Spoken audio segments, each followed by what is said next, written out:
John Porai. I'm coming to you from Tokyo, Japan, and today I want to talk about Minamata and how MGM is not releasing the movie. This news you guys have probably heard. However, the movie's being released overseas, all over the world, and there's a lot of people speaking out about how this movie should be released. And not just fans. Obviously, the Johnny fans are speaking out. I mean, photographers and professionals and people like that are speaking out about how this movie is important and it should be seen. So I got an article here I want to go over. After that, I'll say a few words. Let's take a look. So here we see it. It's from the World Socialist website. Not exactly sure who they are. Doesn't sound like my style. However, it's a great article, so let's get into it. More photographers oppose MGM's refusal to release Minamata in North America. We confront a tsunami of issues that need to be exposed and documented by serious photojournalists. This is a new article. It's from October 21st, 2021. This is the fourth in a series of discussions about Minamata, the new movie by Andrew Levitas, in addition to our original review.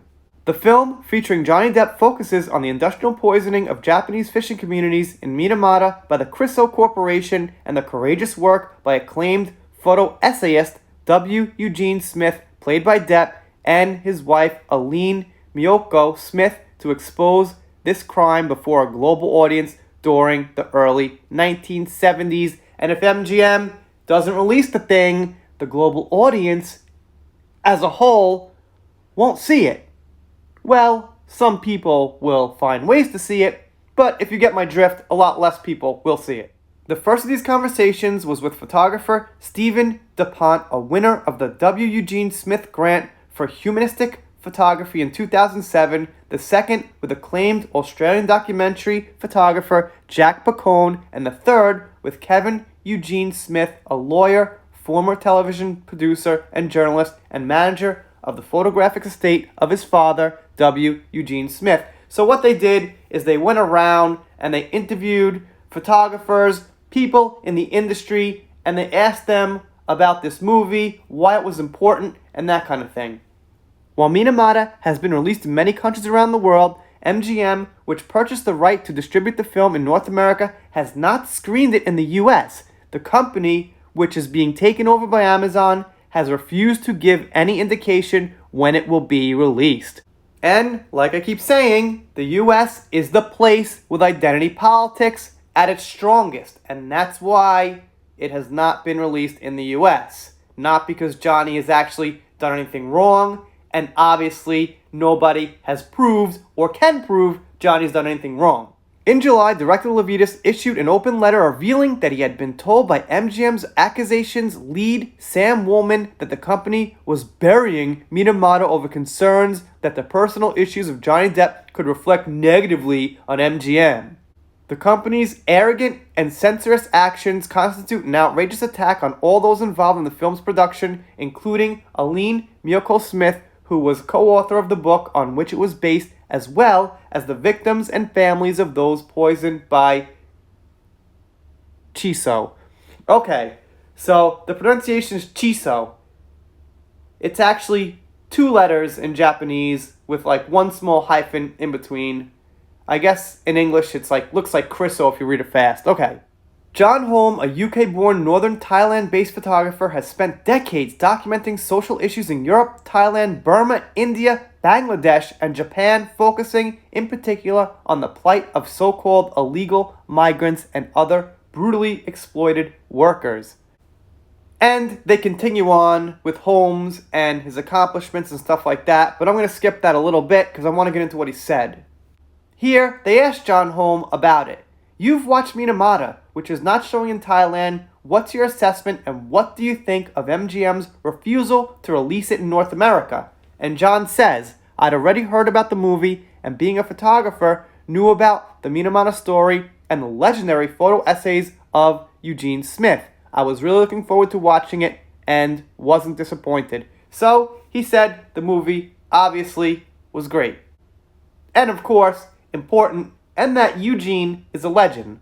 Obviously, I didn't read the full article because there were 3 interviews, long interviews about Minamata, and all those photographers I mentioned from around the world obviously had great things to say about the movie, and they were kind of wondering, inquisitive, and really critical onto why it wasn't being released in America.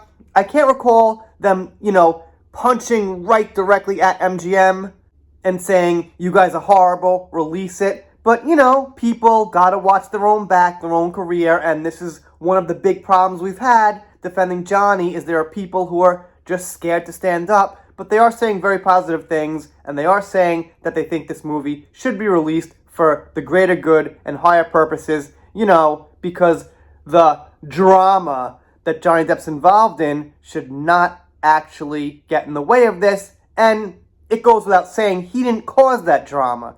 That's not his fault. So he's kind of getting blamed for something that's not his fault. We know whose fault that is.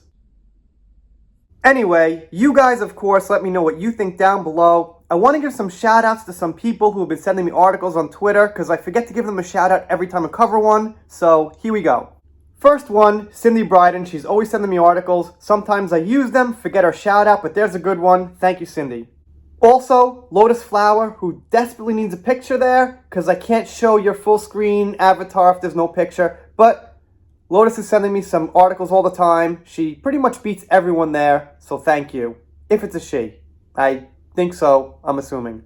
And shout out to Carla Ellis. She sends me articles all the time. So these three people really send me quite a bit. Really appreciate it. And I appreciate everyone who sends me articles. But these three usually get there first. Also, shout out to The Real Zach. Great supporter here. Thank you very much. And shout out to Laura B. There's two Laura B's, not to be confused. This is not Laura B who has the 10,000 followers and doing all the court documents, but she is Laura B, so thank you. And one final shout out to Tess from Canada, who's a great supporter here. Thank you, Tess. If you're not subscribed here, consider it. I'm doing shout outs, special thanks, things like that. Depp vs. Heard, pop culture. If you don't subscribe and you think about it and you still don't subscribe, guess I'll be sad, but I'll get over it. See you next time.